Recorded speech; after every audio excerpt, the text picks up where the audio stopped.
Welcome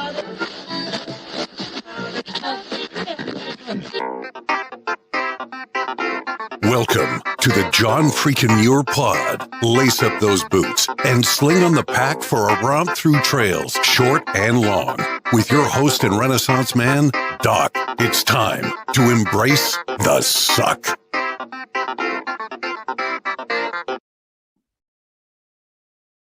Welcome back to another week on the trail, dirtbags and hiker trash. I'm Doc, and this is the John Freakin' Muir Pod. Let's start off with a reminder. If you are enjoying the podcast, take just a minute, help us out, leave us a review on Apple Podcasts. And if you're not enjoying the pod, well, just go ahead and keep that to yourself. I am really excited about this week's episode, which has been about a year in the making. If you are a fan of Jeff Oliver, aka IBTAT, then you are probably familiar with our guest today. I reached out about a year ago to try and have her come on the show, and it's finally happening. Our guest is an American long trail thru hiker, an aspiring triple crowner, and a self-described gypsy and artist. Welcome to the John Freakin' Muir Pod, Kate Cloud. How's it going, Kate? Fan-freaking-tastic.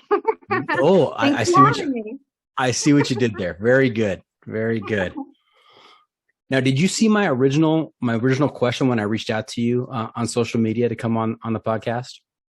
I think I did, but I don't know where I was or what I was doing. But man, and like I said, I've had a couple of offers to come on podcasts, but I've just always the timing hasn't panned out, and I've just been overwhelmed with things that I'm like, I don't know, not trying to be rude, but I'm just too many requests for too many odd things, and I never really sat down and sifted through them to I probably should, but I'm getting better at it. So nice. Here I am. Nice. And yeah, important announcement. This is Kate's first podcast. So we are excited to have you on and glad that you made time. What was the deciding factor that, you know what, maybe I will do the John Freakin' Muir Pod?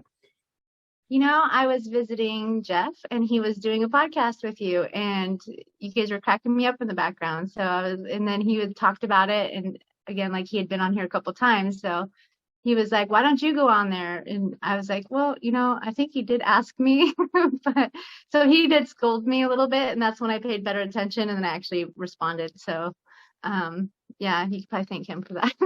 Nice job, IBTAT. I know you're listening. Thank you so much. You are the man. All right. Hey, Kate, I imagine that all your miles on the trail that you have picked up a trail name along the way, because we go strictly by trail name if you have one here on the podcast. Doc is not on my driver's license or on my paychecks, but that's what we go by here on the podcast. Have you picked up a trail name? Of course I have, and luckily it wasn't the first one they tried to give me. It's Feathers, which doesn't have that exciting of a story. Aside from I was always picking up feathers and they were sticking out of everywhere. But they tried to name me air quotes first, which would have just been the nerdiest trail name ever. So I'm glad it didn't stick. But yeah, so I'm Feathers. And yeah, it goes back for a lot of different reasons, but it worked. Nice. I like Feathers. That's nice. And I feel like we get two trail name stories for the price of one, because you brought up air quotes. Why did they want to give you air quotes as a trail name? Well, right before I started the AT, unfortunately, the guy that I was seeing had cheated on me, and so someone asked me if I was dating anyone, and I had said something about boyfriend with air quotes, and I had my truck poles in each hand, and all they could see was from behind my arms pop out. I think his name was Flower Boy, the guy I was talking to, and he's like, "Did you just air quotes with both your truck poles while you're hiking?" I'm like, "No, I didn't," and it was this close. Anyway, and then we got to camp that night. There was this old couple that was talking about how they kept seeing me picking up feathers, and they're like, but they didn't know what I was picking up. And they're like, "What were you looking for? Did you lose something?" And I'm like, no, I just kept thinking I was finding feathers. And they're like, "Oh, we thought something was wrong." Because I was constantly, and then they realized there's feathers sticking out of. I was obsessed with finding blue jay feathers and stuff. I've always been that way. I don't know what's wrong with me. Even when I worked at the Nashville Zoo, I'd do side work and I'd have them pay me in exotic bird feathers, which I think might be illegal. But yeah, well, anyway. If you're listening out there and you're from the fish and game industry, she was using air quotes around exotic bird feathers, so she really didn't mean it. Yeah. Yeah. Pay no attention. Okay. All right. Hey, where are you calling in today? Because I know that So, you're in a hotel room right now, and I see there's a yeah, goat. There's a goat laying on the bed behind you. yeah, my goat's a little spoiled. She thinks she's a dog. So she gets all of those perks of being like a dog. We are actually in Salem, Virginia right now. We just got off the Appalachian Trail southbound. We're currently hiking across America, air quotes. But I'm easily distracted. So we started out, I was going to do the American Discovery Trail and got up there. And the first part of it looked cool. And then the second part was like not cool. It goes right through DC and over the Chesapeake Bay Bridge. You can't hike that. And anyway, long story short, I decided to go south and then went all down the coast and then was going to hook a west and get on the AT and go north to Harper's Ferry and hopefully it'd be warmer. So by the time I got to the American Discovery Trail, it wasn't 23 and snowing on us like when we got there.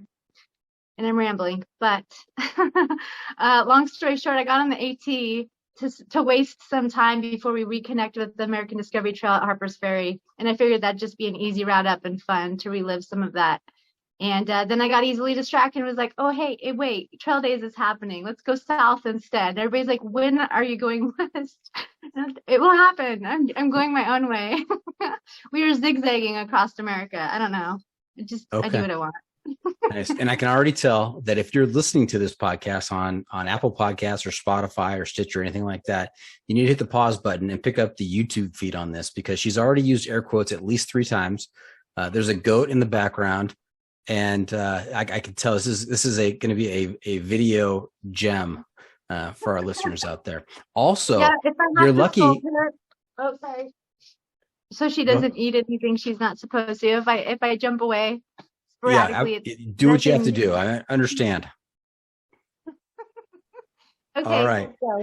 And you've already said long story short twice, and so you're lucky that didn't become a trail name. Yeah, no, I really did get really lucky actually because it could have been a lot worse. Yeah, no, I ran with the feathers once that couple like kind of mentioned it. Take it and run with it. Now, I really did. What is your goat's name? Her name is Little Leaf. Now I have to ask: is that her given name, or is that her trail name? No, that's her given name. She doesn't have a trail name yet, and she's been on the AT for about 5 days now. And it's been tossed around to be Totes, which I feel like is too generic. But a lot of people have mistaken her for a donkey for some reason. I mean, she's not even hardly 50 pounds. She's so tiny. I'm like, you really thought this was a donkey? But someone else said she looked like the donkey from Shrek. So I was just going to go there. Yes. It'd be my goat named Donkey. Hey. But anyway. Yeah, so she doesn't really have one yet. I haven't decided if I'm gonna let any of those stick. I was calling her Molasses when we were hiking roadside because she hated it, but she cruises on the trail, so I don't know yet. Okay. Now, again, if you're listening to this, she's turning around frantically, swiveling in her chair, looking behind her, trying to keep track of Donkey the goat there. Make sure she's not eating anything she's not supposed to. Yeah, she's just eating my backpack. It's cool. All right. Hey, quick side trip. How do you know Jeff? How'd you guys meet? Jeff Oliver, IBTAT. Oh, well, we both hiked the AT in 2018 and I met him in passing and he didn't remember me, of course. It was just kind of funny. Yeah, but we stopped and talked one day on the AT and then I never saw him really again on that trip. And then again in 2019, when I was on the PCT, we ran into each other outside of a post office around the border of Oregon. And I guess he knew who I was because of the YouTube stuff. And I remembered him from meeting him before, but he admitted, he's like, I don't remember meeting him. I'm like, that's cool. Not very memorable. But anyway, we just got to talking and then we took the same hitch back out to trail and ended up pacing each other a little bit for a couple days. Actually, it was kind of a crummy situation because I don't know if you heard about the hiker Colors that got crushed by the tree.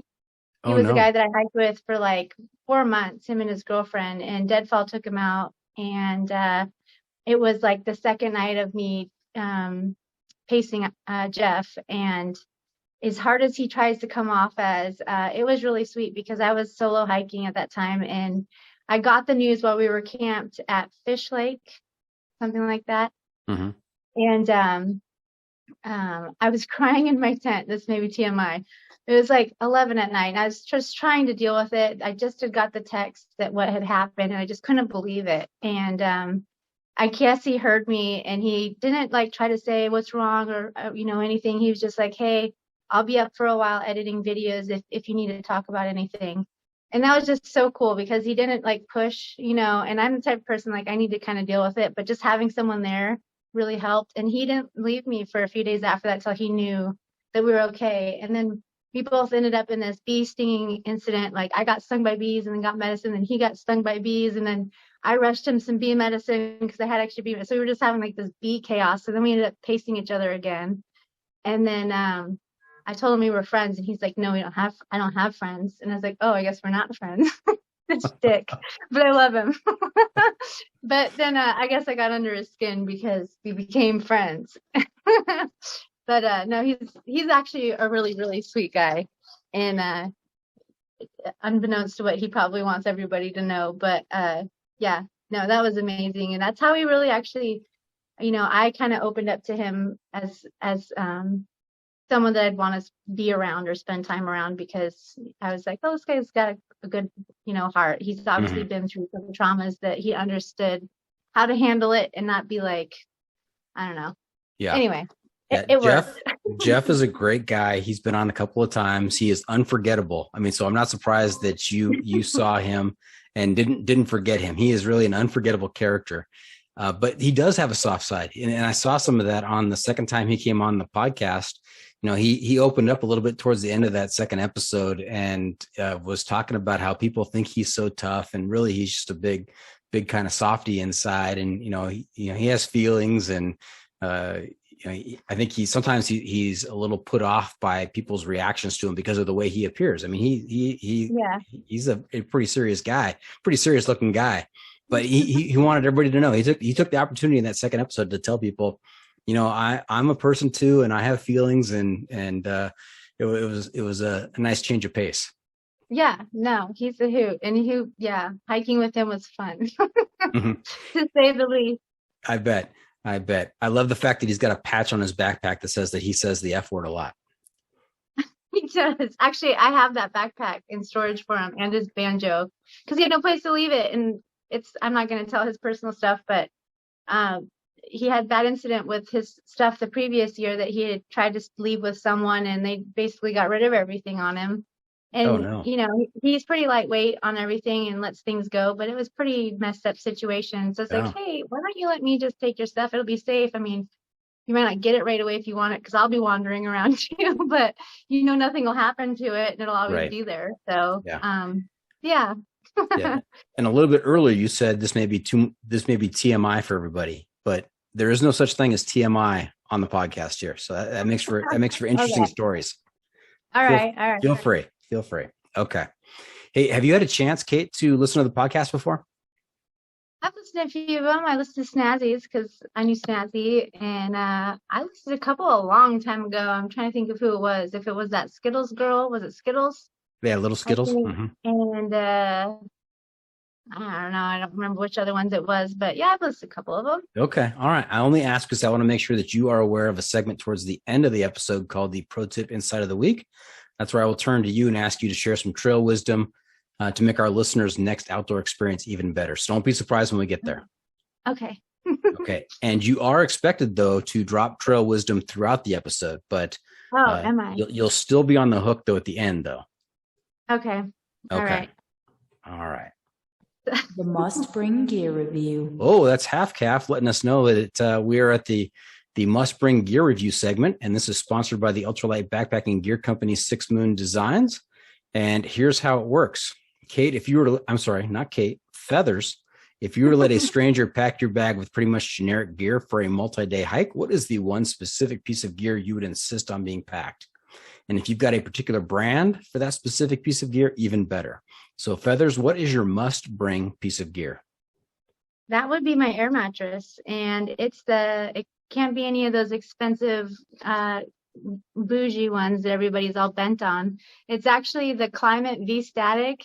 and it's a little heavier than all the other ones, but it's only like 40 or $50. And you know what? I bought one before the AT hike, my AT through hike, and it lasted my entire AT hike and my entire PCT hike without getting one hole in it. I can side sleep on it. It's the best mattress there. I'm still using it actually, and it looks gross. But you know what? I've spent $40 on an air mattress that's comfortable. I get good night's sleep, and I've had it for 2 full through hikes now and then some. So if anybody else can beat that, I'd be impressed. So that guy 4,800 miles later, and it's still working. It may look a little strange, but it's still working. And I've washed it, but there's no saving it now. All right. So here's the first piece of trail wisdom. First pro tip: you don't need a bougie sleeping pad. No. None of that bouginess. Don't be bougie. Yeah, and don't be a panty waster, as Grandma Gatewood would say either. Just because it's like 2 ounces more than your bougie air mattress doesn't mean it's not worth it. Those 2 ounces will give you a good night's sleep, which will get you over more mountains. Oh, I like the way you're talking. Don't be a panty waster. Yeah, I read that. You ever read that book by Grandma Gatewood? I have not read the book. I know who she is, but I haven't read the book. She calls everybody panty wasters that can't, like instead of saying pussies, she calls them panty wasters. So I adopted that. Don't be a panty waster. Nice. I don't know. Nice. I don't know. Okay. Maybe we shouldn't bring that one back. I also want to start calling people boobs again. You dumb boob. Yeah, you boob. You big boob. Yeah, stop being a boob. I think the good old days when we could say stuff without hurting people's feelings. Yeah, exactly. I probably just offended a lot of people right there. I wanted to give this lady the trail name Karen the other day because she thought my goat. She's like, that is so cruel that you have your goat out here. I'm like, she's climbing rocks. That's what they do. And I was like, do you have a trail name yet? She's like, I'm not through hiking. I was like, well, darn, because if you were, you should have the trail name Karen. Imagine torturing a goat by having it in the outdoors. That is unbelievable feathers. Like, compared to what goat is she tortured? I'm carrying more weight for her stuff than I am on my own. But anyway. All right. It's the hiking pole. Oh, hey, we're gonna keep talking about gear and some other hiking related topics here. I have a 7-question survey for you. It's called the hiking poll. It's POLL, okay, like a survey, not POLE like the items you use to make air quotes over your head there like that. I'm going to ask you 7 questions. It's going to help me develop a score on the sanity scale, with 100 being completely sane and 1 being completely crazy. Okay. And you have to know right off the bat that because you have completed 2 long trails, there's an automatic 20-point deduction. The highest score you could get is 80 because you have to be a little bit crazy to be out there doing long trails. Okay, it's true. Yeah. It's badge of honor. Okay, sweet. Okay, 7 questions. Here you go. First one's easy. Trekking poles or no trekking poles? Trekking poles. And why? Definitely. Because I call them face savers. Because if you want to have a pretty face by the time you're done with the trail, you better have some trekking poles that save your ass when you're tired and get yourself up mountains or down. Yes, and that may have been the issue that Little Skittle had. Do you remember the story with Little Skittle? I think so. She was crossing a log. She was crossing a river on a log, and she panicked and fell and broke her fall with her face. So yeah, I've almost did that a few times, but luckily I had my face savers. That's what I call trekking poles. So yeah, you gotta have your face savers. Okay. All right. Next question: boots or trail runners? What do you have on your feet? Trail runners, definitely all day, day. Did you say every day? Maybe. And what is your preferred brand of trail runners? I like Solomon's. I've always been a Solomon girl. Ultra tried to switch me, and I tried them, and I my face was not saved that day. They were like clown shoes on me. So Solomon's all the way. None of those bougie clown shoes. No, none of that bougie clown crap. All right. What's your preferred shelter system? Is it tent, tarp, hammock, bivvy, or cowboy camping? Oh, it's a toss-up between cowboy camping and tent, but I go with tent. My whole PCT, though, was a bottomless tent. So it's like I wasn't, it was a reverse cowboy. That sounds bad. Anyway, yeah, I like both. Okay, I'm just going to go to the next question. Your preferred sleeping system, sleeping bag or quilt? Oh, there's the goat. There's Little Leaf, aka Donkey, standing on the bed. Yeah. And Okay. she's adorable. I know. Yeah, I know. She can be. Quilt. Quilt is my answer. Bing. I have an enlightened equipment one. I think like most people. And is it because of the weight, or is it because you're a side sleeper and you feel constricted by a sleeping bag? What's going on? I like to pull my legs out or kick a leg out, or whatever. Or if it's hot out, then I'll just lay on top of it and spread it out, and then I can still pull part of it over me if I want. It's just more versatile. So yeah, I like it versatile. I can make it into a cape. I mean, there's so many activities you can do with a quilt that you can't. So many activities. Okay. So many. Now, Feathers, this next question is a dangerous question. Okay, go ahead. Sorry. Dangerous question, major point deduction depending on how you answer. Okay. Okay, so be careful. When it comes to food, are you a stove person, cold soak, or stoveless? Stove person. Okay. Safe Yeah. answer. Yeah. Safe answer. Yeah. Hot meals, good thing. Yeah. It's a BSR all day, every day. Have you tried to cold soak? No, I just, I don't know. There's comfort in the heat for me. I'm a woman. We're always cold. You gotta warm us up every now and then. The warm food. It's a thing for me. I mean, I'm gangster, but I'm not that gangster where I want to wait for cold soak, and that stuff gets mushy and it looks like pig feed. I don't know. I'm that type of hiker where it's like I can do ultralight and all this, but I still want my comforts. So I'm, yeah, I'm not going to torture myself with whatever that stuff turns into. Feathers, I think we just stumbled across the title of this episode. I'm gangster, but not that gangster. Yep. Okay. All right. Hey, is life better above or below the tree line?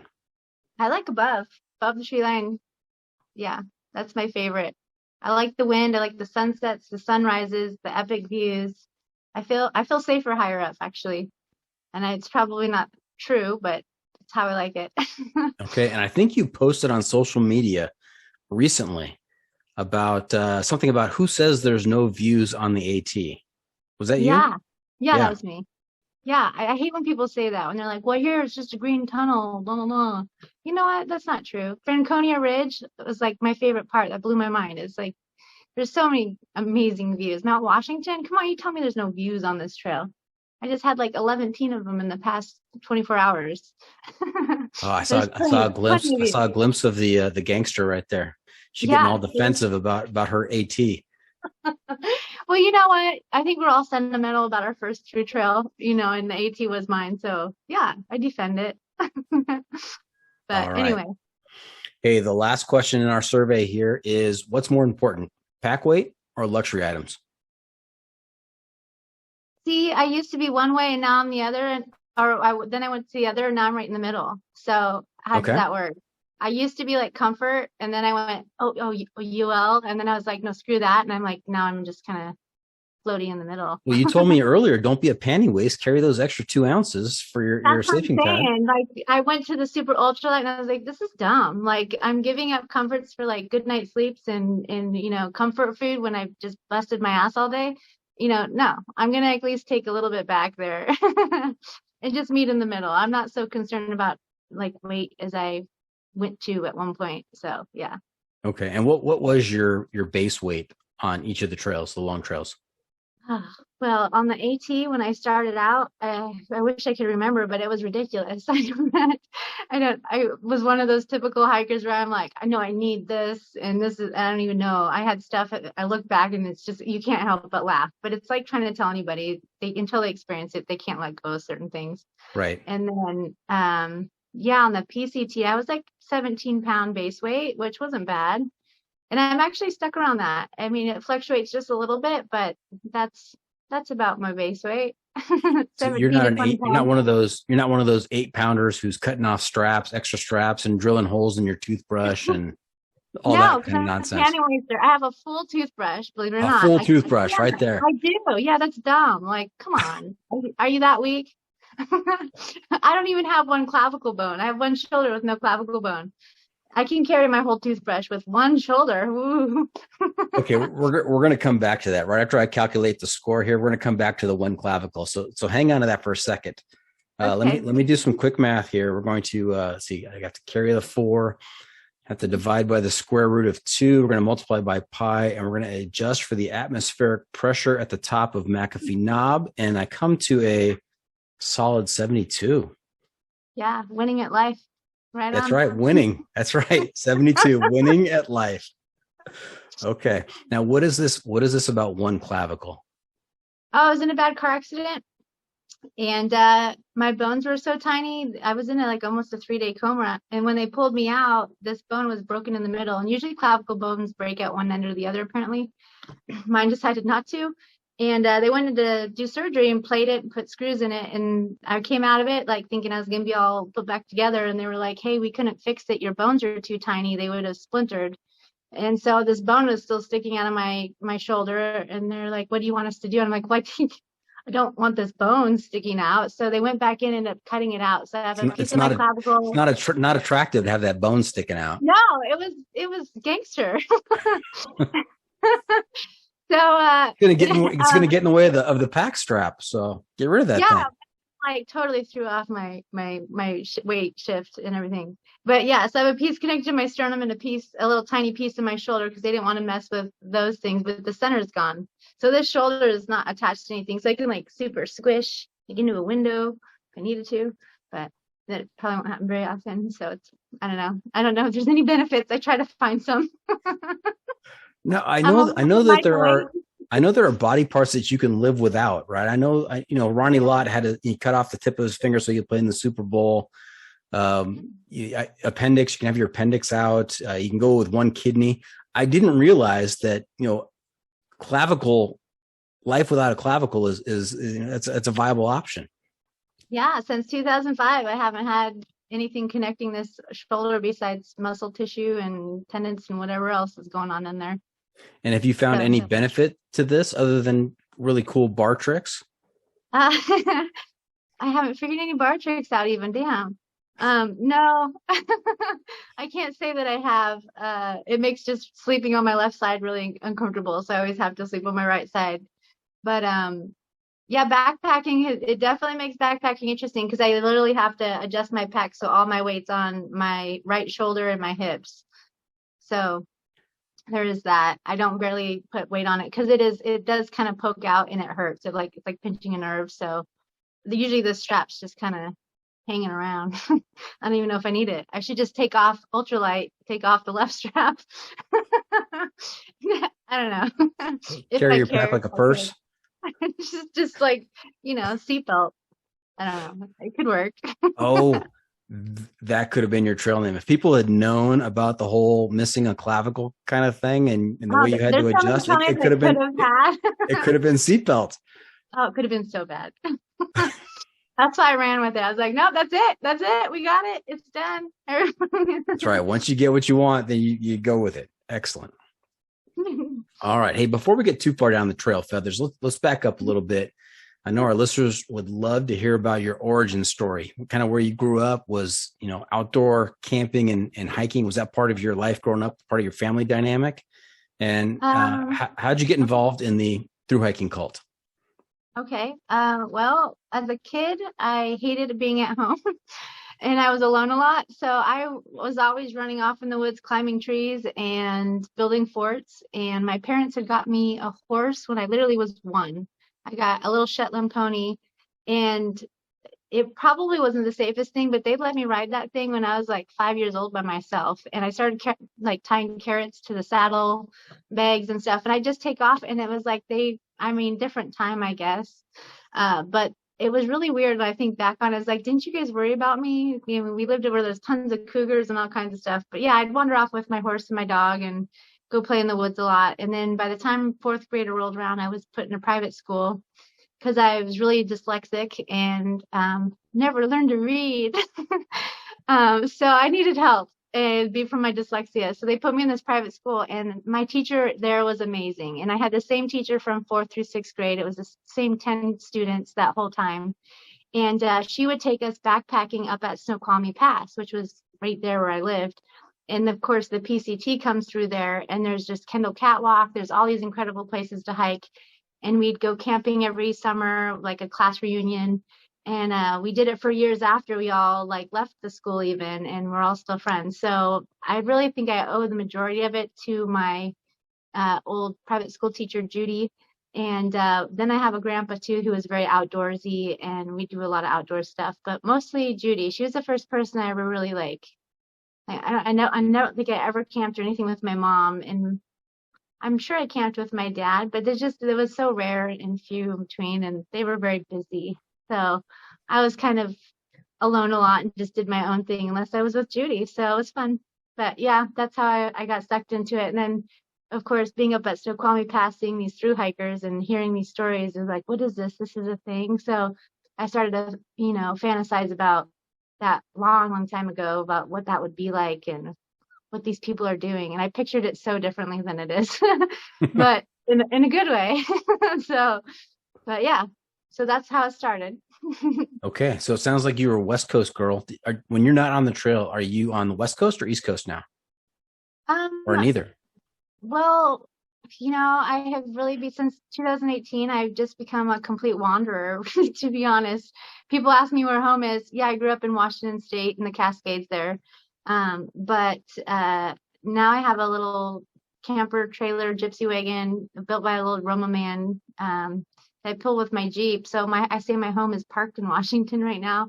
But Washington just doesn't, I love it and my family's there, but it won't be my forever home. So I don't plan on settling down there. I want to be somewhere else. I do know that, but I love it. It's not my forever home. Now, it was my beginning home. Okay. And who built the gypsy wagon again? So there's this little old man. I wish I remembered. Little old man. Okay. Yeah, his name was like Larry or something. Got it. And he was like 89 building these little gypsy wagons, he just did it for fun. And a Jeep has like no tow capacity. I think my Jeep can tow like 1,500 pounds. And I just paid it off, and I didn't want to like go pay 80 grand for some bougie.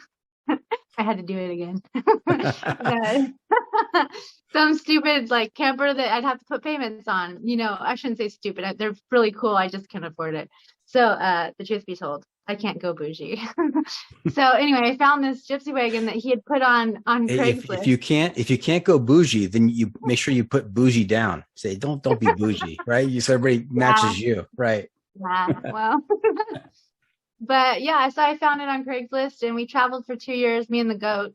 We were on a couple of Tiny Living documentaries. That was fun. And we went hiking all over the U.S. She went to like 34 states before she was 2.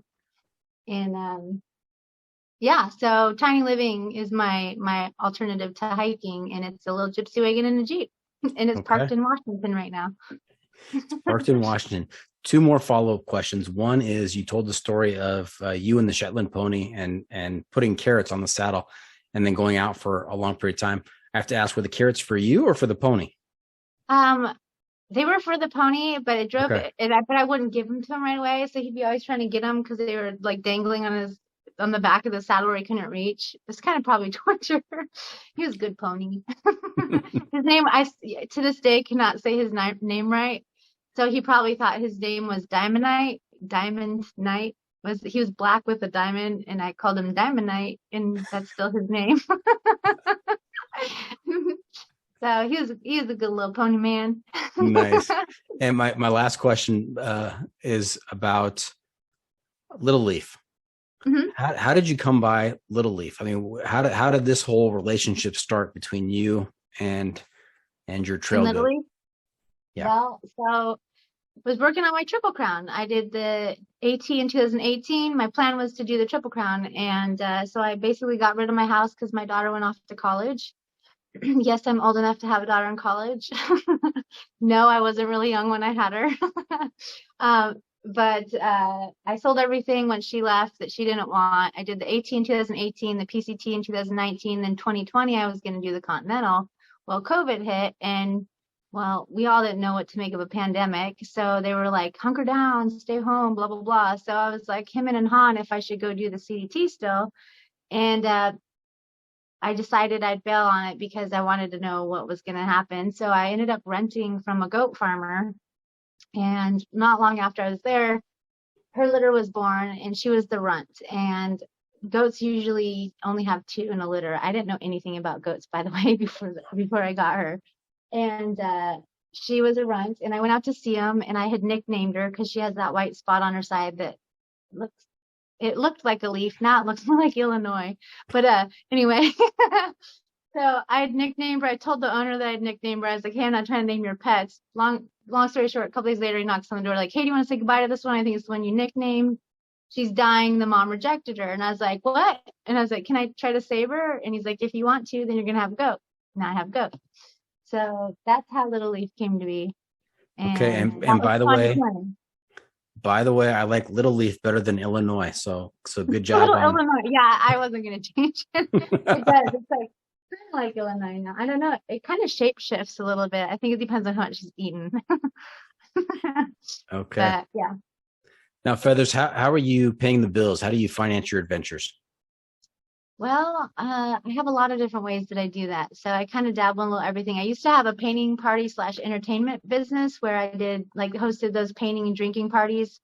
And then I also did bingo nights where you could win prizes and stuff. But COVID kind of took that out. I also have a website where I sell my art, and during Christmas time, I do these custom bulbs of people's animals and a lot of commission stuff. I do a lot of mural work, and those give me usually a good chunk of change that lasts for a while. But then I also have a blog on Steemit, which kind of fizzled out a little bit because it's all cryptocurrency based. And then I have YouTube, of course, which doesn't really pay anything anymore because they're just cheap. And I love you, YouTube. And then I have Patreon, and that helps when I'm doing something. Like when I'm out adventuring, then I get my followers kind of pop back up on there. But I don't really push any of those. So I just recently started saying to people like, hey, if you want to help me make money on YouTube, watch the ads because that's the only way they pay us anymore, or on Patreon, that helps. So, but yeah, between all those, I really don't have any debt. And so, I mean, all I need is a little bit to survive living this way, which I don't know which way that is really, besides just a hot mess, but I'm having fun, and it's just cell phone, food, and the basics. So when you live so minimally with just this, I mean, all you're paying for is your adventures, an occasional hotel, or So yeah, that's pretty much it. Okay, and I understand you spent some time behind bars, and when I say that, I'm referring to your bartending past. I was like, wait, did I tell you that? Yeah, before you confessed anything, I wanted to clear that up. So no, I have been behind bars. Yes, I bartended for 17 years all over. Last being Nashville. I lived there for about 6 years, and my uncle owns Losers and Winners and a bunch of other bars down there. So that's how I got into the scene down there. But I've bartended in Vegas, Hawaii, Seattle, all over the place, and all different kinds of bars. And yeah, bartender. Do you have a favorite bartending story? Oh my gosh, I'm sure I do, but the problem is there's so many. Man. Oh man, yeah, I don't know. Okay, we'll have to do another episode for that one, and I'll think of some up for you. But okay. I mean, it's like to the point where you get so many that it's like bad bar jokes too. You get so many that you can't even think of one when you need one. Okay, so we'll set up a second interview right now, where it'll be the episode title will be Feathers, the bartending story episode. So okay, I'm sure I could dig. I'll think of them. I'll start focusing on it. Okay. I'll come up with some good ones, I'm sure. All right. Hey, we're going to take a quick break. When we come back, we're going to hear from Feathers about her 2018 AT hike, or 2019 PCT hike, and what's up next for her. So stay tuned for that. We'll be right back. And welcome back. We are talking to Kate Cloud, aka Feathers, and her partner in crime, Little Leaf, almost known as Illinois. Heard a little bit about her background. Now we're going to talk about the trail. So tell me, Feathers, I have to ask right off the bat, you've done the AT and the PCT. Which one is your favorite of those two? God, I can't really pick. I think I enjoyed the nature of the PCT a lot more, meaning not just what I was seeing, but that there were less people and there weren't so many towns. You know what I mean? I kind of liked that it was more hardcore and raw, but I liked the AT also equally because it was my first experience with the thru hike. So there was just a level of excitement and fear that just kind of runs you on this high the whole time. So nothing can replace your first experiences with anything that, monumental. So I think it's really hard to pick. Yeah, like your first experience with being on a podcast. So I expect you to defend me out there to everybody else, just like you defend the AT. All right. Sure, no problem. Okay. All right. Now, do you remember your start date, your end date of the AT? The AT I started March 28th or 29th, and I finished on my birthday, September 15th. So we ate cake on Katahdin. Okay. So like 5.5 months. Yeah, exactly. Okay. And what was your highest mileage day on the AT? Do you remember? Yeah, it was like 29.9. I was trying to do a 30. I was trying to catch up with a hiker I was hiking with named Spider, who went into Damascus, and he was always faster than me because he was fit and I wasn't yet. And he was talking, just rubbing it in my face that he was going to have pizza that night and I wasn't. And I was like, no. So me too. So I did a big old day into Damascus so I could have pizza also. So 29.9, but not 30, because only bougie people do 30. Yeah, I should have just done some laps or something, but according to Gut Hooks, it was, oh, damn it, I just did the things again. You should do an air quotes. I'm not sure what she was air quoting, but she was talking with her hands. Yeah, anyway, I didn't make it. It was just 29.9. Okay. How many zeros did you take along the way? I have no idea. No idea. Enough. You took enough. Yes. Yeah. More. I probably, I was worried about what I was capable of because I didn't know yet. It was my first thru hike, and I didn't want to miss Katahdin, like have it closed and not be able to summit. So there was a lot of places I should have slowed down, but I didn't. That was my only regret on that trail probably, is that I wish I would have done more spur trails and stuff, because those are some epic views.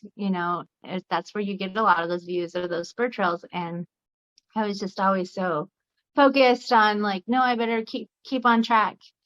So yeah. Right. Feathers, that reminds me of something I was just thinking about today in terms of the trail. And that is, the importance of spending time in the moment and how difficult that is as just human beings. You're always looking ahead to, what's next. Even when you're out there on the trail, you're thinking about, okay, where am I going to camp? I get up in the morning, I pack up, and I'm heading to this destination. This is where I have to be at nightfall. And you're focused on that. And I think it is to the detriment of what you're actually walking through. I think that, it's important to realize that when you're on a thru hike, when you're out there in the middle of nowhere doing this trail, that everywhere is the destination, and to try and enjoy and soak it up as much as you can. Yeah, without a doubt. What they say, it's about the journey, not the destination. That's exactly it. Yes.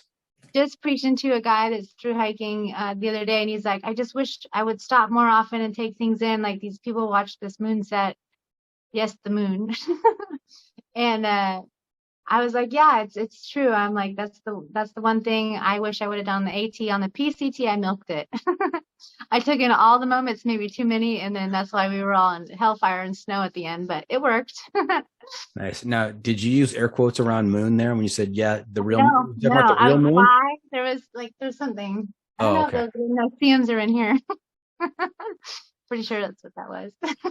Got it. Do you have any favorite memories or stories from the AT that really stand out to you? Oh, I have so many, but okay, this one, is just hiker trash all the way. So I was hiking with this guy named Spider, And he had this habit of always writing down anything that we'd crack up laughing about. He'd keep a journal of anything funny people would say. Well, the only one I can remember that he wrote down, and I remember this because I almost peed my pants. We were laughing so hard. Was he stopped to pee, and he was like 50 when we were doing the trail. And so I was like, God, old man, all you do is stop to pee. And he's like, just wait for me. And I'm like, okay, fine. So he's standing there peeing, and I start scratching my face, and I don't even realize I'm doing it. He's like, hey, stop picking. And right in that moment, he rips ass. And I'm like, well, don't shit your pants. And he just like, he's like, stop picking. I'm like, don't shit your pants. I don't know. Maybe he had to be there. But he just had this whole log of all these like commentaries and back and forth were bigger. And we just started laughing, of course, just bickering at each other. So there was that moment. And then, Nice. I mean, there were so many though, but that one, he probably will kill me for bringing up. And then we were in the Shenandoah stretch, and we decided Hang on, before we move on, from Spider and peeing and ripping and all that good stuff. I mean, that says something about the trail and the impact the trail has on your relationships. I think we are quick to make fast, tight relationships, right off the bat. I mean, you're interacting with people that you've only known for a moment, really, right? And you're completely real with each other. No, I tell people that people ask me about the trail and what it's like, or, things like that. And I like to explain it like this. I usually say, I have friends I've known since third grade that I don't know as well as people I hiked 2 months with on one of these long trails, because there's no distractions. There's no TV or appointments or work or kids or whatever to distract you. Or even, when you decide to meet up with your friends and go out for happy hour, there's so much going on, or they're drinking or whatever. When you're on trail, it's like you eat shit, sleep, and that's it. And you have each other's attention, and you really get to know someone, and it's just raw survival. And so, yeah, things like going to the bathroom become your topic of conversation, and you just know someone on such a raw base, way that you bond because it's real. There's no facade of trying to figure out what this person's really like or what they, there's no material things. There's nothing. It's just you're stripped clean of everything, all the distractions, all of it. So you really get to know someone really fast, and you'll know right away. I always tell people, like, if you're in a relationship and you go out to do one of these trails, it's either going to make you stronger or rip you apart. And I mean, I've seen both because it is. You have these mental highs and lows, these physical highs and lows, and you're either when you spend so much time with someone, not even romantically, just like, hiking partners or whatever, and you have these huge highs or these huge lows, near death experience, and then you summit this mountain and it's just incredible. You don't have those experiences with people in everyday life usually. And then when you bond because of those, and it makes such a strong, like, I'm still in a group text with my original AT tramily from like the first couple weeks, and we didn't even stay together the whole trail. It was just like the first few weeks, but that was such a butterfly time, and like, oh my God, we're doing this, and like, but that we all stayed in touch, and we still like group text, and it's been 4 years. Yeah, So, I've talked to couples on this show that have done long trails, and I've told them that if you've done a long trail together, there's no hiding out there. I mean, it's all there on display. Pretty raw. People are going to know, you're going to know each other real well. And so if you have survived a long trail together, then you are a forever couple, because, if you got through that, you can get through anything. Yep. Even as friends, don't pick your face. Don't shit your pants. Words to live by right there. It's a pro tip right there. You've already used that one up. You can't use that one later. Okay. Damn. Okay. Now, you mentioned near-death experience. Any of those out there? Yeah, I did some dumb things. Well, so Spider and I decided, we got bored with the Shenandoahs kind of going up and down. So we decided the Blue Blaze, but no one would let us have a canoe in the rental areas or rental places because it's flooding, like really bad flooding. I think 2018 was like one of the highest rain seasons that the AT had experienced. So we thought it would be a good idea to go to Walmart and get like our own little dinghy and Blue Blaze for 3 days. And we didn't know what the trail or what the river was like or anything, because no one would give us maps. No one wanted us to go on it. So we're out there floating, the Shenandoah River, and all of a sudden we pass like a motorhome floating by, and all of a sudden our islands are just covered in trees where we're supposed to camp. And we're like, and our water's just mud brown. And but we had a blast, and we ended up rowing up on some island that was a campground. I think it was Strawberry something campground, and there was a bluegrass festival which turned into like a rave at night. It was the most bizarre, out of place thing. But yeah, and then we finally got off of the Shenandoah and returned our dinghy, and we told them this was really unsafe. And returned the dinghy to Walmart.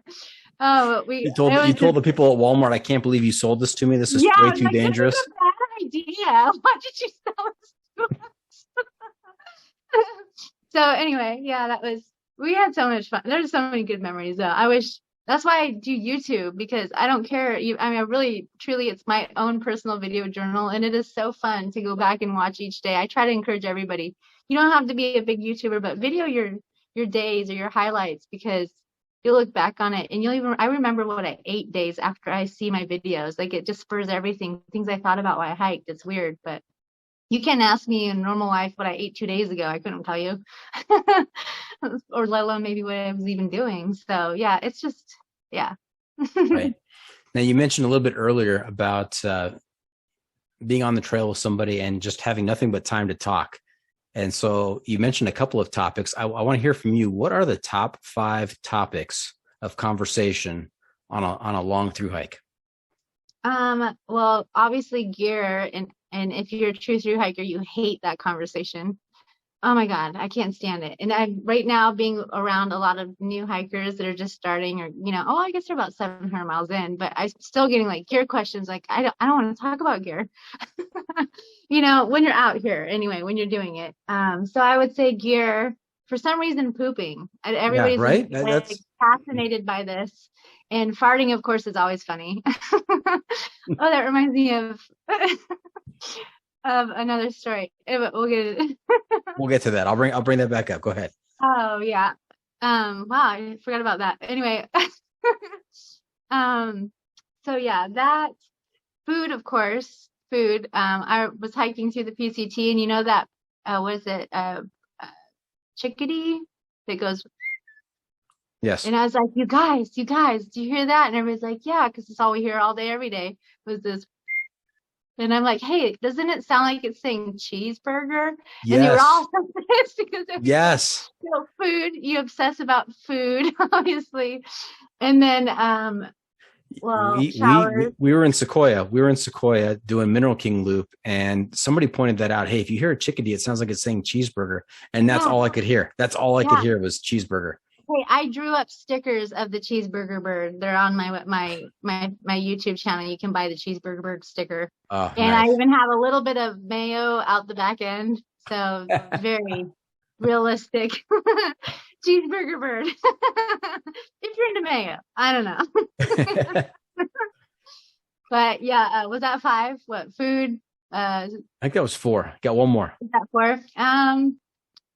I would say showers is obviously one that we all like can get on, or maybe in the reverse of that, it's more like smelling day hikers, like taking guesses and bids on like, no, that's Gain, no, that's Tide. They use Pantene Pro-V, like trying to figure out what people's soaps are that they use. You start obsessing over what kind of soap everybody else has that you don't, you haven't for who knows how long. Day hikers smell so good. Yeah, you just like, I'm sure they're like, are you smelling me right now? They hear our conversations. That person definitely uses like Dove soap. I know it. I would agree with all of those topics. Those are very popular topics on the trail. Take us back. Yeah. You remembered a story, obviously. What story did you remember? Had to do with farting. It was, I saw one of my first trail members, his name was Daddy Shakira. And we were all in the shelter, and it was like, I don't know, there's like 11 of us all crammed in there. And we were all getting ready to go to sleep. And it finally gets quiet and everybody's settled, from all the crinkling air mattresses and everything. And someone just rips ass, right? And we're all just kind of quiet, like shocked. This is like early on. So, this isn't like a normal thing to any of us yet. This is all pretty new. And Daddy Shakira just goes, it was me. It's all laughing. It's just, because at that point we weren't comfortable with all that talk yet. It was all pretty, and then he just owned it. He's like, it was me. After a good moment of time, we just all just roaring in this shelter. Anyway, it's a good one. Good push. Nice. Nice. Shock and awe. Yeah, it was. Early on, that's easy to do. Mm-hmm. So. Okay, are we ready to switch to the PCT, or do you have more on the AT? Yeah, I mean, unless something pops in my head, but yeah, I would switch to the AT or PCT. PCT. Too many Now, acronyms. did you happen to spend the night with Scout and Frodo? I didn't. No, I didn't. I was dating someone at the beginning of this trail as well. Kind of. Actually, no, we weren't really dating. We somehow started to become dating about a week into it, I think. Yeah. Anyway, no, but I had a ride to the border. We flew into San Diego and had some fun days on the beach, and then I got dropped off at the border. And yeah, so I didn't stay there. Okay. Now, what was your start and finish date? It was similar to the start date was like March 28th or 29th, same as my AT, and then my finish date was kind of catawampus. It was October. Oh, I had to go back and do a week stretch because I got sick, and then I jumped ahead and tagged the border, and then I had to go back and do a stretch in between Stevens and Stehekin. And so it was like October 27th or something. I think it was. I'd have to look. I think they put it on my certificate. I can't remember. And you mentioned earlier, how did you characterize the end of your PCT hike in October? It was something about hellfire. Hellfire and snow. Hellfire and snow. It was actually probably one of the stupidest things I've done. The PCT, I had quite a few close calls on my life, and I'm not even kidding. I had a river crossing and one mountainside. What was it? What pass was that? Started with an M. Crap. Anyway, well, yeah. That, in the Sierras? Yeah, it was in the Sierras. Mather, yes. Since I have no clavicle bone, we went up the wrong way. Well, we had to, because this side was all avalanchy. That's a word. And it's like kicked out like steps in the snow face, and then you had to like shimmy across these rocks and then pull yourself up. Well, I had no clavicle bone, and half my group, I didn't know, they went around, and then Horse, one of the guys I was hiking with at that point in time, went on ahead, and usually we'd all just know that we'd meet at camp at the next, that evening. So, because we all went at different paces through the snow. Well, I got to this one rock face, so I couldn't go back down that kicked out snow wall. It was like 4,000 feet or whatever it was, straight down. The actual trail's looping around this way, and then I needed to pull myself up this rock face, and I couldn't do it because of my clavicle bone, even with my pack off. So I was like, shit, I'm stuck on this ledge unless someone comes and finds me or the next person comes or whatever. So I got a little panicky, but then like maybe 20 minutes later, Horse popped his head back over the side and was like, I figured you probably need help right here. I was like, thank God. So he pulled my pack up there, and I'm sure I would have been fine. I mean, I had my gear and everything, but it would have been a real shitty night if they didn't figure it out till they got to camp and I waited for them to come back the next day or something. But yeah, there was that time. And then thank God for Horse. Oh, he saved me twice. And then there was a river crossing right at the end of the Sierras where I didn't think about, it wasn't very high. It was like half my shin deep, but the undertow was so strong, and there was right at the split of the river, and everybody went ahead of me. I was the last one. And he just kind of stepped in the water just a little bit as I was coming across. And I didn't think about, I had all that time in the Sierras, I had so much weight in my pack because of all the food we had to carry for the 14 days or whatever it was. And then I was heavier myself. I know he had lost so much weight from the cold and the extra, work of going through snow and then all the extra weight. By that day, I had like no weight in my pack left because I'd eaten it all. I had no weight on me left. And that water picked me up, and he just barely hooked my arm and whipped me out. And I was going. If he hadn't been right there, I would have been down. So he saved me twice. He literally saved me twice. But yeah, good job, Horse. Nice. Shout out to Horse for being a lifesaver twice. Yeah. He saved me. Okay. But yeah, happier stories though. I sat on a rattlesnake. What? And You sat on a yeah, rattlesnake? yeah, coming down, we hiked up to San Jacinto and stayed up there at that shelter. And then that morning we decided we wanted to do a 30 or 32 or whatever it was down to get in and out down in Cabazon. So we mobbed down, and that switchbacks coming down Cabazon were just like never ending, and it was just totally exposed. And I got like 2 miles away from the heat source, and I started to get heat stroke, or the water source, not the heat source. Anyway, sorry. If you're getting away from the heat source, you should not be getting heat stroke. Something it might have done permanent damage apparently. But anyway, I started to feel like I was gonna pass out or something, and right ahead of me was this rock sticking out with a rock wall behind it. It looked like a seat basically, and I was like, I thought I was going down, so I just plopped myself, pack and all. I usually would take my pack off when I take a break anytime, and luckily I didn't this time because I pinned this rattlesnake between the rock wall and my bag. And I felt this like fumbling around, but I was kind of all dazed and trying to compose myself. And then I heard the rattle, but it could barely rattle. I had it so pinned. And then I realized what it was, and I jumped up, and this thing is attached to the back of my backpack. So that gave me a little bit of a heart attack. It dropped and slid it off, and I like screamed for horse again. And he came back like, well, what do you want me to do now? I'm like, I don't know. It was attached to me. So there was that. Was it attached because it was trying to bite you, and it was like fangs were in the bag? It bit the mesh of my hyperlight bag. It got caught in the mesh part of my hyperlight bag. And it was like dangling. I'm flipping it around. I'm like, what is it there? It was probably pissed off that somebody dared to sit on it.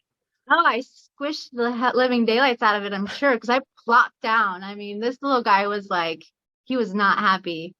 Yeah, I messed up his afternoon for sure. And then I guess if you're gonna sit on a rattlesnake, probably a pro tip would be to make sure your bag does the sitting, and not your backside. Total rookie move. Not looking first. That was bad. It was really bad. And then other PCT. I'm trying to think of some funny stories instead of so many serious stories. I mean, messing with Jeff was always fun when he'd do like his, all the hikers would do their, I think it's the funniest thing, like Darwin and all of them would do like those videos where they set up the camera and then they walk by, like just happen to catch them in the moment. And I don't have any. You watch that video and you think, who's taking the video of him? And then you realize, oh, he probably had to set that up ahead of time, and then walk back and then walk forward through the shot and then walk back and pick up the camera and, do that again several hundred more times. His is on a different level than mine to videography. And he's an amazing photographer. Like, I hand it to him. I'm just too lazy. But yeah, messing with him on those where I think he put a few of them in his videos where he'd go by and I'd always come up with a different way to like fuck with him. And he'd get so mad. Because like he'd do his walk by and then I'd come running by or something, or like I'd moon it, or like I don't know, I'd come up put my face in it. He'd be like, "You motherfucker," blah blah. He'd so mad at me. I don't even know how many times I messed with his videos, but anyway, yeah, that was always fun. And did he ever say, you know what, just I'm gonna leave feathers in the video? Have you ever made an appearance on any of his shots? Oh yeah, I'm in quite a few, but there's a few of them where it's me messing with him. And you see me like running by after he did his serious walk by, and I'm like going really like ridiculous, He's like every time, just like you can hear him cussing in the background and me giggling. Now, Feathers, what is your funniest IBTAT story, whether or not it happened on the AT or the PCT or somewhere else? It was a French fry story. So, how he always says, "Hell yeah." So we were on a road trip. We decided to take a road trip to Tennessee, and we stopped for Dairy Queen. We wanted blizzards and French fries, and we both agreed while we were driving up that we were going to need extra salt for the fries because they never salt their fries well enough. So we get our blizzards, we get our French fries, and I take the extra salt and I put it on the fries. And he wasn't watching, and I wasn't thinking anything of it. But I really put a lot of salt on the fries. I didn't try any of them before he did. His mouthful. He's like, holy fuck. It's like a mouthful of salt water. And I go, hell yeah, without missing a beat. We just about both pissed our pants laughing because after that, anytime anything would go wrong, I would be like, hell yeah. It just came the signature of me stealing his line. For the opposite, though, because, you know, he uses it for positive things. I use it for negative things. But maybe it was funnier if you were there. But we laugh about it still, just because. I guess you had to be there. I'm laughing on the inside for you. I had to be there on that one. Just the look on his face with all the salt in his mouth, and it's just like, why? And all I could say was, hell yeah. And he was again mad at me. I don't know. But it worked out. Nice. So yeah, there was that. I'm crying. She's crying. If you're not watching YouTube, you're missing out. She's laughing so hard she's crying.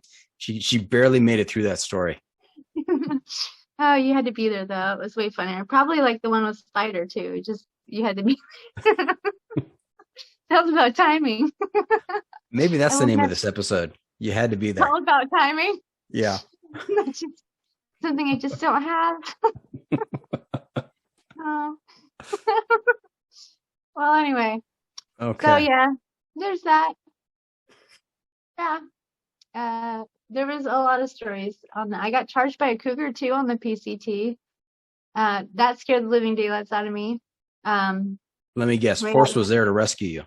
No, nobody rescued me this time. It was just you and the cougar?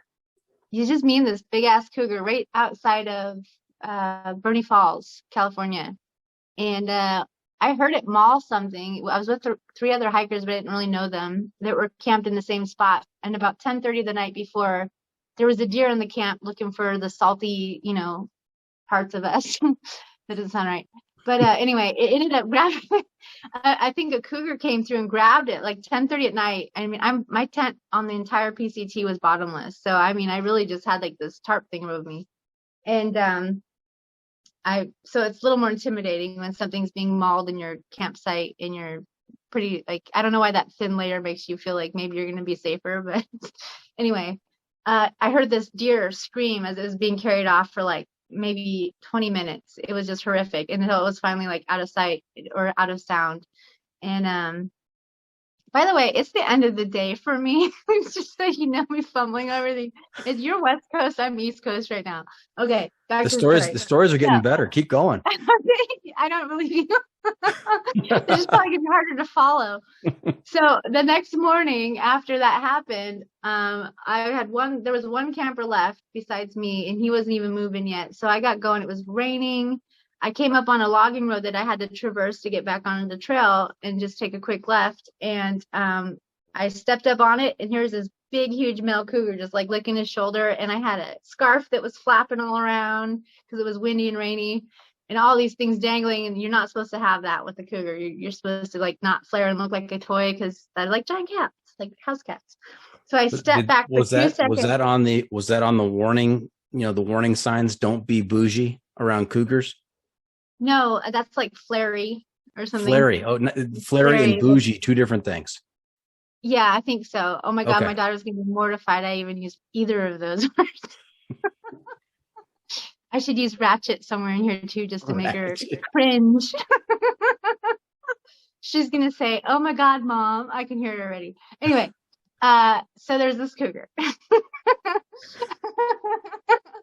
And I stepped off to tuck everything in, and I knew it was going to know I was there. And within a second, you're never actually supposed to lose eye contact with a cougar, but I would rather not be looked at as a toy. And I thought maybe I had better chances before it smelled me. And I knew it didn't see me right away. So I stepped back up, and it's gone. And I'm like, now my heart's just pounding because I'm like, oh crap, I know it knows I'm there. I was like not even 15 feet away from it. So I'm standing there, it's just pissing rain. I pull out my phone and record for just a couple of seconds so that if I get drug away, they know what happened to me. And then I'm standing there trying to debate, should I wait for this guy? I don't know how long he'll be, you know, because I need to go in the direction that the cougar was in. And finally I'm like, put the phone away, and I look up, and the cougar is half the distance it was away from me on the side. I can't believe that I couldn't even see it. I mean, it was raining and everything, but it was stalking me, coming closer to me, and I hadn't even seen it. And as soon as we made eye contact, the thing started charging at me. And I mean, it's a good thing you're not supposed to run with cougars because I was frozen in fear. Like I just didn't even know what to do. And I clicked my trek poles together like twice, I think, maybe once. I don't know. I was literally like that scared. And the thing skid out because I was frozen, and that's what you're supposed to do is stare and hold your ground. He skid out last minute and like dodged off to the left.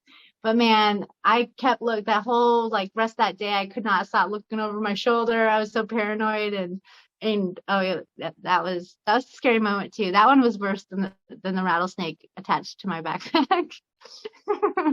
Wow. Yeah. I don't even know what to say. I mean, you're not supposed to run, but I mean, 99% of people, I mean, that'd be the most instant reaction is, holy cow, I'm out of here.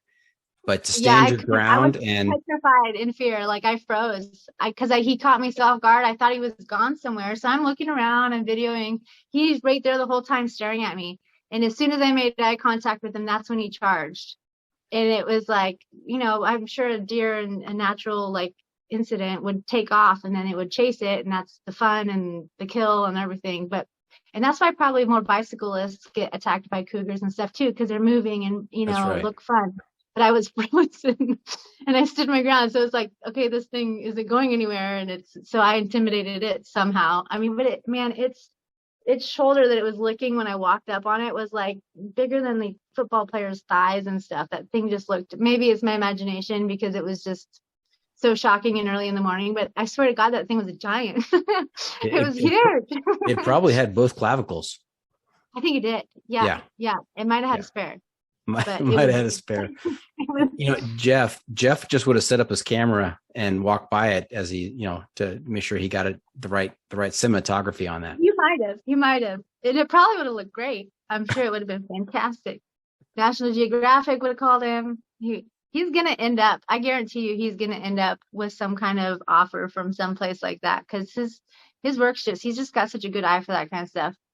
And I don't think he realizes. I've tried to encourage him he needs to make his living with his photography and stop doing these little side jobs in between his hiking. He's very talented. Oh my God, it's crazy. But anyway. All right. Hey, what is next for Feathers and Little Leaf? You know what? I've got a pretty big bucket list, but I know a few things that I definitely want to do. I want to canoe the Missouri River. So I want to be able to say that I've done the entire Missouri River from Montana to St. Louis. So I was actually going to do that this summer, but with the inflation and everything, the cost of the canoe that I wanted to have custom built, it was a Nova, like tripled in price. It was ridiculous. So I threw that out the window. But I still want to flip the Missouri. So you're going to have a custom built canoe. You're not going to go to Walmart and pick up an inflatable boat? No, we're going to do this a little more. Okay, all right. And then I want to keep it. Yeah, so I'll have a canoe. And then I want at some point to do the Trail of the Parks in Chile. So when I finally do start hiking overseas, that's the first big one I really want to do through the Patagonia. I think that'll be pretty amazing, and it's not very talked about, but I think that would be cool. Of course, I want to do my Triple Crown, the CDT, but I'll need to figure out Little Leaf because I can't take her on that. Unless I could get a crew to go with me. No, she can't do the miles. It's just not going to happen with her. I need to get her situated. My best friend was going to take her originally for me, but then she got diagnosed with stage 3 breast cancer and is dealing with way too much.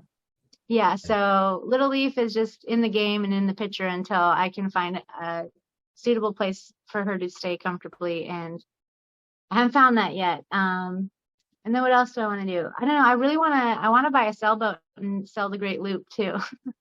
So maybe when I'm done hiking across America or zigzagging or whatever the heck I'm doing right now, I'll buy a sailboat and do that for a year or two, and then get her situated. There's really no order for any of this, and I change my mind a lot. Maybe I don't know why, but I do. Okay. Do you have any sailing experience? I grew up with a lot of sailors in my family. My aunt and uncle sailed, and they always took me out on their sailboat. And I've sailed a small sailboat for the first time when I was on the PCT. Actually, one of the hostel owners invited us out, a few of us out one day randomly, and taught us all how to sail. And so that was kind of fun, but it was a little teeny tiny one. And I want to get a little less than 40 feet maybe and do the Great Loop. But I'll learn. I mean, can't be that hard. Hey, you're a quick study. Yeah, sure, why not? Yeah, I mean, you've stared down cougars and sat on rattlesnakes. You can definitely sail the Great Loop. And if anything, I'll go out with a bang. So, hey. And a goat, possibly. Hey, Feathers, you know where we are? This is Earth. And Yes, it is. That was a safe guess. I mean, you encompassed everything right there. Earth. Thank you. Yep.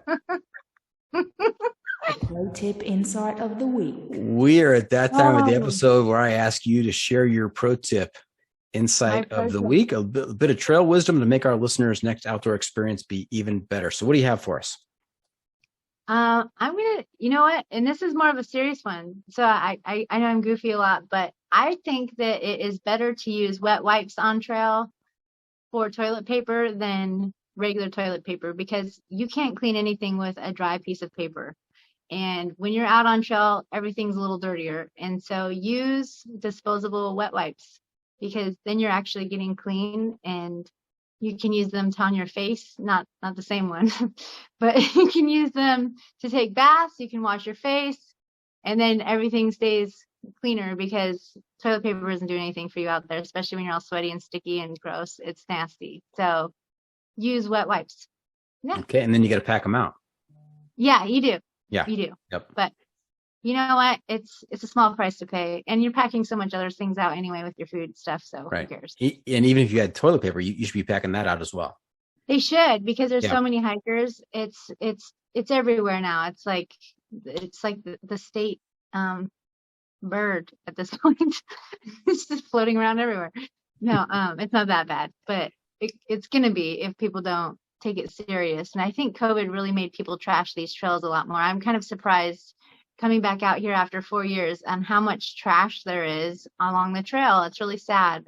It was not like this 4 years ago. And some of the caretakers of the shelters and stuff that I've talked to, that I've happened to run into, have said that it's been really bad with these people coming out that just don't respect the, leave no trace thing. Mm-hmm. So yeah, please take out. It's not that hard. Don't be a panty waster. That's right. Take your trash. Don't be a boob. Take out the trash. Right. Hey, any experience or thoughts with those portable bidets? No, I mean, I'm sure they're real nice. Little too bougie for me. Of course. No, I don't know. I don't know what to make of those. I mean, I guess it could be cool, but that's the same thing a wet wipe does. A wet wipe is one of those gear pieces, though, that is multi-purpose. Like I said, you can wash your face, you can wash your hands, you can do a quick bath, you can keep everything clean. Mm-hmm. And, like a trekking pole, there's so many activities you can do with trekking pole. Yeah. So, but just to be completely clear, in case anybody misunderstands us out there, don't use the same wet wipe on your butt as you do on your face. Yes, in that please. order. I mean, you could. You're going to get a trail name you won't want, though. Yeah. Yes, the possibilities are endless there. Very good. And somebody please give someone the trail name Karen just for fun. And if your name is Karen, loosen up. I know it's just a joke. Okay. That was hilarious. Do you have a trail name? I'm not a thru hiker. Too bad, because it should have been Karen. I was going to name her Karen. I was going to make all the group she was with know that her name was Karen. So yeah, be careful, because us thru hikers will give you a name if you need one. All right, so there you have it. That's it. This episode is just about in the books. Hope our listeners enjoyed our time with Feathers. Want to thank her for joining us this week. Feathers, how can our listeners keep up with you on social media, and where can they find updates on your latest adventures with Little Leaf? Well, my YouTube channel would be the easiest spot, which is just under Kate Cloud, because when I started it, I didn't have a trail name, and it's just regular old Kate. Don't try to put an I in there. And then Cloud, like up in the sky. And I've got all my adventures from daily videos from the AT, PCT, traveling around with Little Leaf for 2 years in a gypsy wagon, and now this trek against or across America against America. No.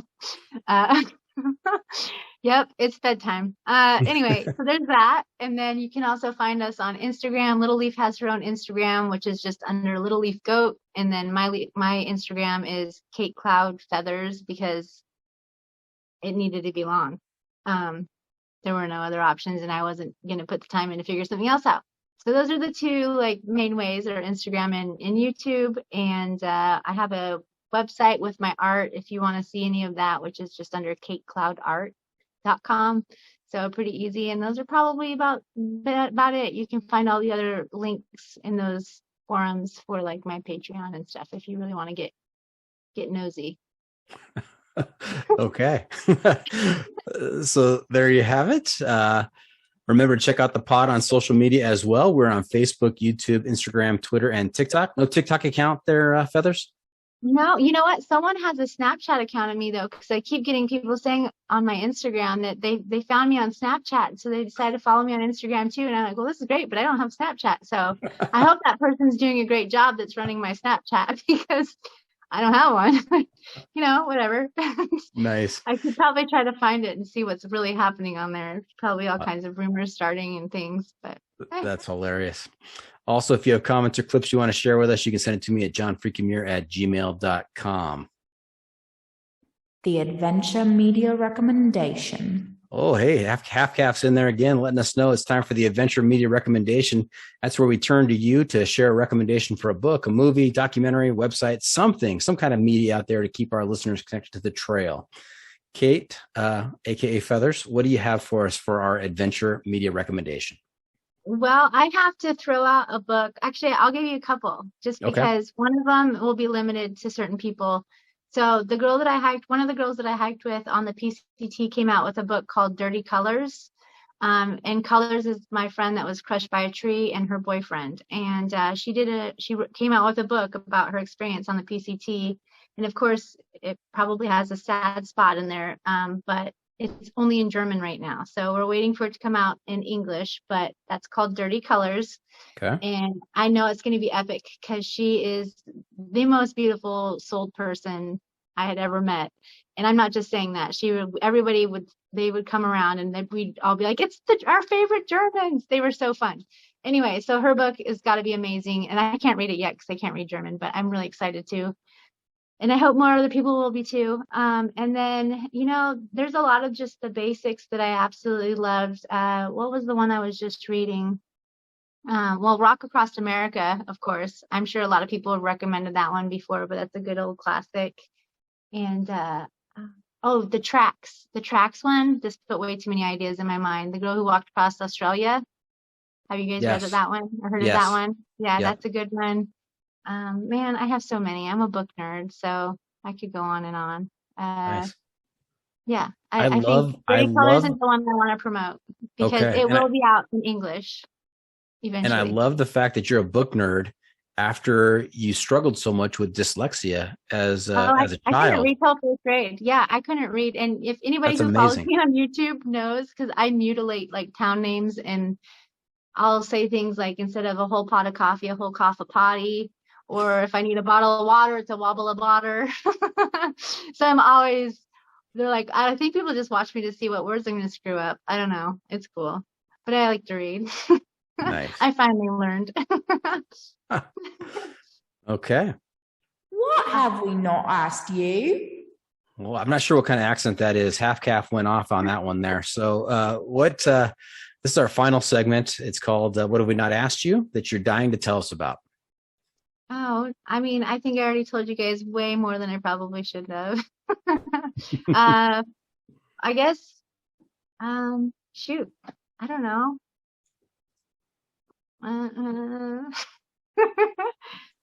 I should have been prepared for this one, and I'm not.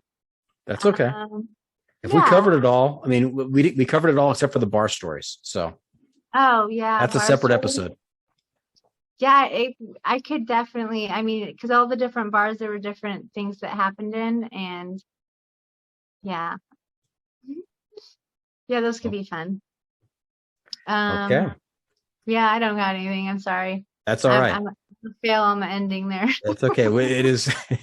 It's late where you are. It's late where you are. It's been a big day for you and Little Leaf. I totally get it. So I want to thank everybody out there for tuning in. Always remember, the trail is the trail. It doesn't. Oh, wait, no. I'm going to have to edit this part out because, okay, long pause here. So I know where to edit out. All right. That's a wrap from the John Freaking Muir studio. Any shout outs to friends and family, Feathers? Yes. I'm going to do a shout out to my daughter, Natalie. Thanks for putting up with your crazy mother and for encouraging me and making me actually have a YouTube channel because, yep, you were right. And to my 90-year-old grandma, she's the only other person that supports me doing all this craziness. They both have my back. And to Batman, he's one of my best friends. He's always helped support and encourage everything I do. So those 3 people. Okay. Well, thank you for tuning in. Always remember, the trail is the trail. It doesn't care if you want to go downhill. It doesn't care if it's almost dark and you're looking for a campsite. It doesn't even care if you've been busy standing stone still while being stalked by a cougar. The trail is the trail. Embrace the suck.